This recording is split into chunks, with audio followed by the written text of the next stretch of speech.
much for joining me today for the League of Goddesses Spotlight interview. I am so excited to introduce you to the women of the League that might not already know you.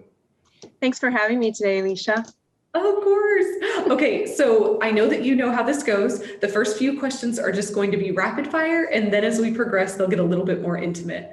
Can you tell me, do you have any nicknames? And if so, what are they? I don't. I've never been a nickname person. All my kids have nicknames, but nope, I just go by Christee. It's beautiful. So I would stick with Christee too. Well, and it ends in 2 E's. So that's always kind of something that stands out a little more. You're right, because whenever I write your name, I'm like, I don't know, I feel like I've written it for events and stuff. I'm like, Yeah. oh, the 2 E's is pretty. 2 E's. I like it. Something different. So now tell me, when is your birthday? My birthday is September 13th. I'm a Virgo. Beautiful. And I think they're usually perfectionists, which also kind of goes along with my personality as well. And I'm the oldest, so that's another part of, that Virgo personality. Yeah, beautiful. Okay, and what is your favorite color? I don't really have one. None at all? That was something that stuck to me. I'm like, well, I would say pink. And so the funny story behind that is I always hated pink growing up because I was a tomboy. And so it wasn't until I had my daughter that I was like, oh, I love pink. So now I would say I like pink a lot more in my clothing and yeah. So I would say if I had to pick one, I would go with pink. I feel like pink probably looks really good on your skin because you have like a little bit of a rosy tint to it. So that makes sense. Yeah, yeah, I think it complements my skin pretty well. I can see that. But I usually, clothing wise, I'm like black, white, gray with a hint of color, and that's it. See, look, even black and white today. There you go. Okay, are you a coffee girl or a tea girl? Definitely coffee. Coffee all day or just in the morning? No, I have 2 cups in the morning. And it's funny, I just got my first Keurig. Nice. Because I would not buy a new one until my old coffee maker broke. And so every day I'd be like, I just wish this thing would break so I can get a new coffee maker. So I was recently introduced into the Keurig world and, I love it. Just make my 2 cups of coffee. I'm the only coffee drinker in the house. So yeah, that makes it easy. Yeah. Nice. Although the coffee at the fall event was amazing. Oh, thank you. I am definitely a coffee girl too. And I love just a good cup of coffee. You can't really beat it. It's better to me than a good cup of wine. I'm like, coffee is my thing. I like it too, like in the winter the most. It's just like that first cup, it wakes you up, it warms your body. Beautiful. Soothing. I think that we have the same relationship with coffee. Yeah. Sounds like it. I'm like, oh yeah, that's me every day. Okay, so now tell me, what city and state do you live in? So I'm in Lake St. Louis, Missouri, which is about 30 minutes west of St. Louis, Missouri. I grew up here and I've been here. So we do a lot of traveling, but other than that, all of our family's here. Nice. I used to not ask this question, but I felt like it would be really good for people to know where other women are located. That way, if they're close, they remember like, oh, I could just call Christee. I'm in the area. Yeah, definitely. So nice. Can you tell me if you had to only pick one, what would it be? Book, podcast, or blog? Okay, so it would definitely be book because, and I don't even really like the Kindle type reading. I like the actual book.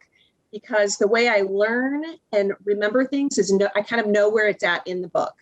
And you don't get that from the Kindle. And podcasts, I really love podcasts as well, but I usually listen to those like in the car when I'm walking and I'm a note taker. So then I'm like, oh, I got to listen to this again so I can write that down, So I would say of those 3, definitely I would go the book route. I'm right there with you for the same reasons, girlfriend. Okay, so that being said, can you tell me if you were going to be put on a deserted island and you could only take one book with you, what would it be? Well, that was an easy question for me. Because I am a Christian, I would definitely take the Bible. I think many lessons can be learned through that. And so if I was on a deserted island with one book, it would definitely be that. Other than the Bible, I really like personal growth books. Do you have one that's just like lighting you up right now? Lately, it is the Can't Hurt Me one by David Goggins. Have you read that one? I have not. Oh Oh my What's gosh, it about? it's so good. So, and then Jesse Itzler wrote a book about him as well. And that one is called Living with a SEAL. Mhm. So David Goggins is a Navy SEAL. So there's two different books. The first one is Living with the SEAL, and I recommend reading that one first because he hires David Goggins to come and live with him for 30 days and put him through like this mental strength, physical strength program, you know, and it's crazy. Just, it's really interesting. So then after you read that book, then the You Can't Hurt Me one by David Goggins is really good because he grew up like any story, real life story that you hear where someone just worked hard and defied all the odds against them when they started off in such a bad situation and they became an amazing person that is changing other people's lives because of what they've done. That's always motivational, I think. So that's really what it's about. It's his story, his life story. And it's just, you read that and you're like, I can do anything. If he can do this, I can do anything. Oh, So yeah, that's it. I would say those are my favorite right now. beautiful. Awesome. Okay. Can you tell me now a little bit about your business, the name of it, and then just Sure. Okay, so my company is called Financial Freedom Insurance. And usually when I tell people that, the first question they ask me is like, oh, like health insurance? So it's not health insurance. It's actually property and casualty insurance. So we insure property like homes, autos, boats, RVs, and also we have like umbrella policies, those types of things. So I own the agency. It's an independent agency, which means we can shop it around at multiple insurance carriers. So yeah, really, that's what I do. I got into that because I don't consider myself a good salesman. As far as like, I don't like to push something on people, you know, just to make the sale. But insurance everybody needs. Mhm. So I feel like I'm able to actually help other people by shopping it around and saving them money, you know, and then I'm also providing the service and giving them the protection that they need. And I'll tell you, I'm a very like analytical person. So one thing I really like doing with it about it is the insurance coverage review. So I will get their policies and look at what coverage they have. And you will not believe what I find on some of these people. Like this one person had a dangerous dog coverage and they don't have a dog, so they're paying for that. Someone else had a daycare, in-home daycare coverage and they don't have a daycare, you know, so just finding things like that is what I really love about it, is being like, hey, either you have too much insurance or you don't have enough, you know, this is what I recommend and this is how much I can save you a year. So yeah, that's what I do work-wise. And then we also have, my husband and I have founded a 501c3. It's called Kubnyl. So that's Kuvnyl. And that is Greek for hunt. And so it was my husband's idea. And basically him and then a sponsored bow hunter friend of ours, they go down to the inner city and they're teaching these kids how to bow hunt. So this just started, like, we've done all the paperwork for the 501c3, but you know, that takes a little while. So we're kind of waiting for that aspect of it to be finalized. But yeah, they go down to St. Louis City and they teach these kids and it's just amazing. They love it. You know, a lot of the kids don't have people pouring into them like this. A lot of them have not ever been out of like the concrete jungle in the city. And so we took them like to do some outdoor bow hunting and it was just, it was amazing. So we do that.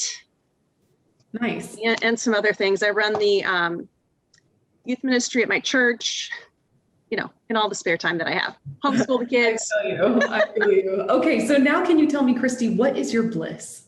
I would say right now, my kids. Seeing them succeed in things as they get older, and seeing the lessons they learn, both good and bad, I would say.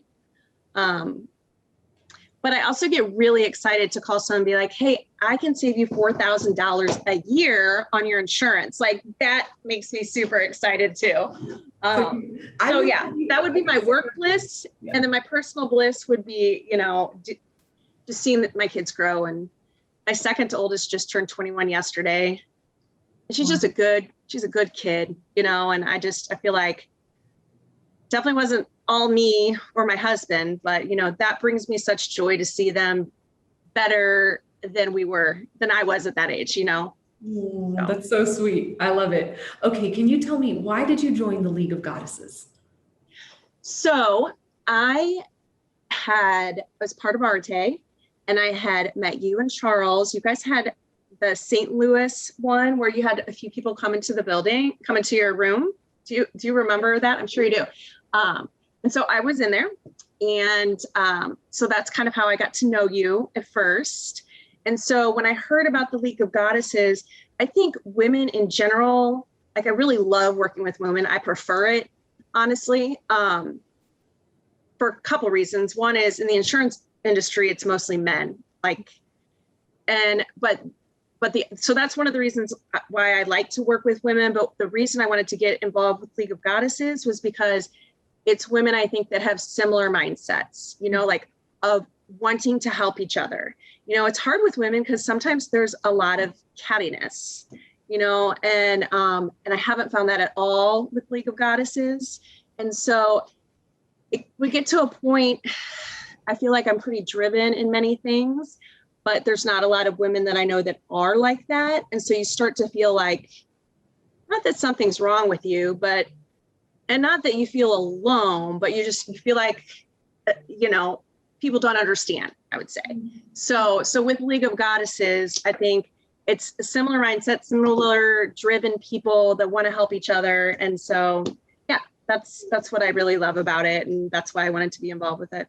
That's awesome. I'm glad you say those things, because I'm like, oh, those are the things the League provides. So it's wonderful. Yeah. Can you tell me, what do you hope to attain from the League of Goddesses? Well, since I feel like it's still fairly new, I feel like the relationship building is a big part of it. Long term, you know, I hope to either help other women that are starting off their business. I hope to, I don't know, meet other women and just kind of even do business with other women as well. You know, I think it's going to be good for personal growth, but also even, you know, networking in that way as well. Nice. And then is that the gift that you like to give to the League? Your ability to connect and network and then help women with, you know, building their first businesses?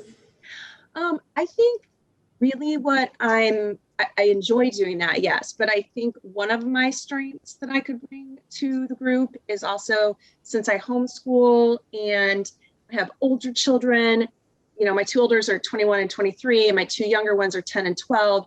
You know, I think helping people with work-life balance and work life, you know, and everything else, including homeschooling and trying to time manage all of those things. I think that's something that I can help people with. Also, I really like I said, I'm analytical. So I like doing processes and just kind of taking a big jumble of confusing things and just streamlining it. So I could help people with that, I think, too. Beautiful. I love it. And I feel like those are things that so many women in the League need. So it's really nice that. Good. Nice. Okay. Can you tell me, Christee, who is important in your life right now? I would say my husband is the most important person in my life right now. Kids are important, but in the long run, I'm going to be with him for the rest of my life. And so we just make it a point to make sure we have time together away from work and kids. He pushes me to be better than I am, be better than I think I can be, I should say. And then I do the same for him. So we really feed off of each other and push each other that way. Oh, I love that answer. It's such a gift to have a spouse that can do that for you, that can help you be the best version of you. Because that's a hard thing to do sometimes for people, when you're like, hey, you're not really living up to what you said there. It's like, okay. Well, it's not always taken well. Yeah, exactly. That's what I mean. Like, I'm just holding you accountable. I'm like, I don't need you to hold me accountable on this. You know, so you know that I want your accountability. Right. When I'm being perfect. Nice. I love it. Okay, so can you tell me now, Christee, what dream have you made come true? Okay, so some of my backstory is I had growing up no self-esteem. I was in a very unhealthy marriage, and went through a divorce, and I was a single mom for 7 years. So for me, I think when you say what dream did I make come true, I think that going through that struggle really built the character and who I am. And I also, I was working 3 jobs to try and support my 2 kids.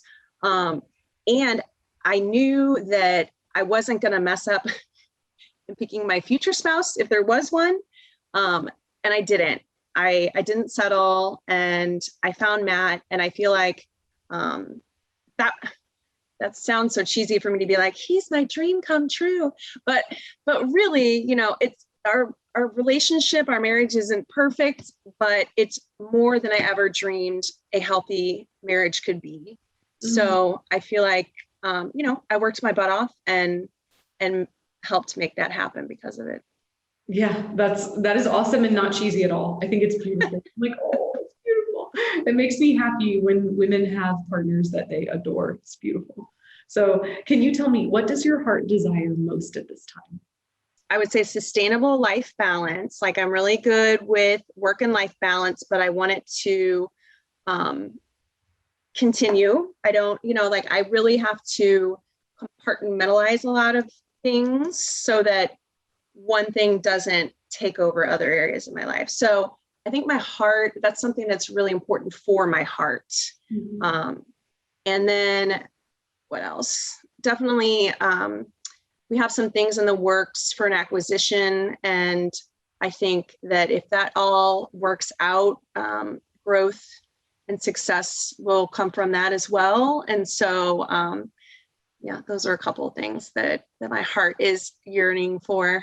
Oh, I like it. Thank you for being vulnerable and sharing those things. It's really nice to hear what people's goals are and what they're looking forward to. So that's beautiful. Okay, this next question is one of my favorite. If you were Christee and you were talking about Christee to one of your girlfriends, how would you describe her? So I have to kind of talk good about myself, right? I mean, that's what I would do. I think that personally, I am a person of integrity. I try my best to be a person of integrity. I do what I say I'm going to do. I'm honest, sometimes to a fault, because people don't always want honesty. I think I'm kind of funny. Sometimes I'm the only one laughing, but I think I'm still funny most of the time. I would say I'm a good listener. As far as something like this, where I'm talking about myself, and this is hard for me. Yeah. I like listening, I think, a little more. And then if the feedback is requested, then I share my honest feedback. And sometimes that's taken well. I'm a perfectionist. I said that earlier. And so I try really hard not to let some of those things, there's a difference between being like a healthy perfectionist and like an OCD perfectionist. So I think I lean more towards the healthy part of it.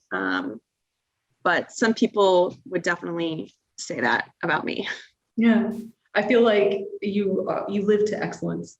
So I think I like that. That's a nice way to say who you are, because it's true. You have a higher standard for yourself. And usually when you live to that standard, it's a gift that not only is good for you, but for others too, that are involved with you. So I love that. It doesn't sound so self-helpy when I say perfectionist, I live for excellence. Yeah, it's a positive. And I think that in our society, it gets missed a lot. And it's just like, I'm not asking you to live up to my standard of excellence.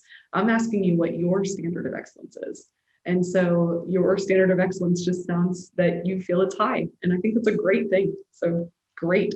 And having friends that are that way makes everything so beautiful, because everything they do is great. And you're like, oh, that's gorgeous. So I think you live for excellence too, don't you? Oh, yes, just a little, like in everything I do. For sure. I've seen it. Yeah, it makes me happy, because then I feel like, hey, what I'm putting out in the world, it's a reflection of me. And so to the best of my ability, I want it to be beautiful and represent well. So yeah, nice. Okay, now I'm really curious, what vision do you have for the future of humanity? I think that is a terrifying question right now, like with everything going on, with COVID and shutdowns and people, cut off from their friends and family. I think it's tough. It's the future for humanity could be scary. But really, I think the way I want to see it, I mean, there's a lot of good. It can only get better from here, right? Mm-hmm. And I think that we are still going to continue coming out with these amazing technologies. I think that at some point, because there's a lot of division in our society, I think at some point, hopefully, things will be reunited for the better. I take a lot of it actually into teaching my kids for homeschool, not that specific thing, but I think that there's not a lot of critical thinking going on these days as far as people are reacting on emotions instead of facts. And so I think my hope for the future of humanity is to teach my children how to think critically and how not to jump on a bandwagon and just do something because that's what the media says, or that's what this group of people says, and just to really think for themselves. So I think once we get to that point, not just me and my children, but people in general, that things will take a change for the better. I couldn't agree with you more. I like that. If we would all just be open to seeing all of the details and then really take that into account before we make decisions, I think it would make it a right. lot I mean, it's hard though, if you have all of these things telling you this is what's happening, this is what's happening, and this is what's happening, it's not easy. There's hope. Definitely. There is hope. There always is. Can you tell me how this vision that you have for humanity it affects your decision making? So when you go to make decisions, how do you really think about all of the details and process them? So for business? For either. Well, I think for, my personal life, it affects how I teach my kids, definitely, like I had mentioned. And then for business, I would say I'm just trying to do the right thing. Mm-hmm. I don't know that really affects my decision making, because really what my focus is to directly help the person that I'm working with. But hopefully, if I save them some money, they can do other things with it, and that will help relieve their stress. And you know what I mean? I guess in those situations. So I feel like you so implement that, because the reason that you help them save money is because of your critical thinking. You're able to see the big picture and take all the details and then compress it into, this is what's going to serve this person best. So yeah. I think you're doing it all day, every day, and that's why you're happy. I love it. Yeah, nice. Okay, so can you tell me, what actions have you implemented into your business to help create this vision for the rest of the world? That's a tough question. What actions have I implemented in my business to help? Can you say that one more time? Help create this vision of critical thinking, because that's what you're wanting people to do, right? Yes. Well, I would say one thing I do is, because I like to take it apart, these policies and I then explain it to people. And I can't tell you how many people are like, whoa, I had no idea. Or, I'll talk to someone and save them a ton of money, and they're like, I can't believe I stayed with the same person for 20 years. And then they're like, I've been overpaying for all that time, So I think that I'm sharing the thought process of critical thinking with them when, I explain it to them. So, and I also like that because I feel like it shows them that I'm really just being honest. I'm not trying to, not go through the information and just say, here, this is what you need. Yeah. So you're really sharing your genius with them, taking the time to do it and show them the way that you found the information. It's beautiful. Well, and I would say another way I implemented it is, one thing I do is we do video proposals, because I do have clients in different states as well, but I do it because of COVID. I do it here also, even locally. So what I do is I'll put my proposal together and then do not just a call like this, but I record it. And I walk them through it, while it's on the screen. And then I just send them a text so they can look at it. And so many people love it because, nowadays the husband and wife, the spouses or the two significant others aren't always together all the time to sit down. And if they just got home, that evening and had dinner, they don't want to read something about insurance. So they can watch it on their own. And whenever they have time, they don't have to make an appointment with me to watch it. So I think that's also implementing the critical thinking portion into my business as well. Yeah. And totally using your feminine superpowers there to realize that, hey, if I give this to them and make it fun and beautiful, and then they can do it on their own time, you're going to have a good result from that. Because if you were my insurance agent, I would be like, can you please do it that way? Right. Well, and I have my face, so it's, even though it's, digital, it's still relationship building because you see the expressions and you just don't get that a lot now over phone or text or email.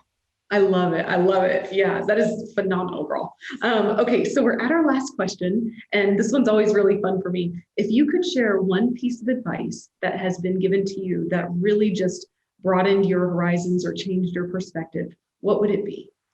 The phrase that when I was divorced and working my butt off as a single mom, the phrase that I always used was never settle.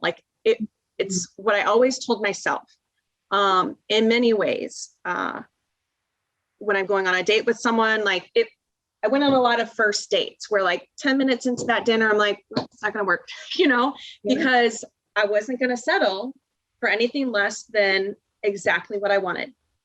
And so that, I think, even now when I see it on some things, I just get excited because with business, things like that, it's just a reminder that, don't ever settle, never settle. I think that can apply to so many things. And if you think as far as a business, well, maybe this isn't a good idea to do this because this person says so, and this person, it's no, don't ever settle on, just doing what you think is expected from other people. Always do more than what you think you can. So never settle. That's my final word. Words. I like it. Never settle and be excellent in all you do. Is all I kept hearing when you were saying that. Just be excellent. Be excellent and expect excellence in return. That's beautiful. I love it. Well, Christee, thank you so much for taking the time to join me today for this spotlight interview. I am so excited to be able to let the women of the league get to know you better. Thank you so much for inviting me to do this. It's been fun. And again, since I love critical thinking as well, these questions just really made me, come up with things that I haven't really thought of in a while.